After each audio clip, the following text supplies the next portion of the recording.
Чингүү жавын амьдрал дардан байсангүй. Гарал угсааны үед тэрээр хотгоодуудыг захирлсан Чингис хааны угсааны борж байгаа хөвгтөө яад ястай язгууртан байжээ. Түүний зан чанарыг Оросын дипломатч Бадеш Кемеский хэлэхдээ олонний сэтгэл хайр хүндлэлийг хүлээсэн шийдэмгий зөрөгтэй дүлгэн хүн байсан гэж тэмдэглэсэн. Тухайн үед манж үндэстэн буюу Чингүүрэн Азийн ихэнх орныг эзэлсэн хүчирхэг гүрэн байсан ч энэ түүний тэмцэх зөргийг мохоосонгүй.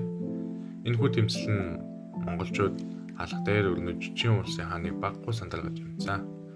Манжийн даралтай үеийн хамгийн ихний далайстай тэмцлийг тэрээр зүүн гарын амар санаа болон бас бус халахын ноёдтой зүг эхлүүлсэн энэ байжээ. 1755-аас 1758 онд ойролцоогоор 3 жил үргэлжилсэн энэ тэмцэл нь салангад байсны улмаас ялагдл хүлээсэн гэж үзэж байна. Зүүн гарын хаан тулсын хувьд дотроо хаан ширний төлөөх тэмцэлтэй байсан.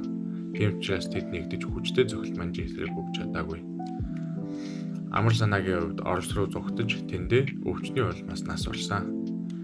Харин Чингүн жавтай хамт байлдаж байсан халахын ноёд зугтаж ганцаараа үлдсэний улмаас хүн хүч зэрэг зэвсгэр дутаж эцэст нь ялагдл хүлээж гэр бүл эхнэр хүүхдийн хамт Бээжин түргэгдэж тэндээ цаазаар ахуулсан.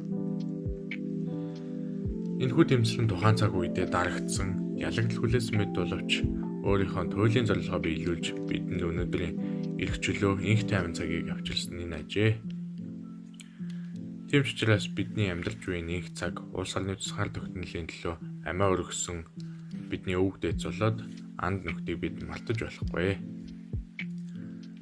Түүний хэлсэн алдартай үг нь төр үрэг хоёр минь мөнх оршиг гэсэн байна.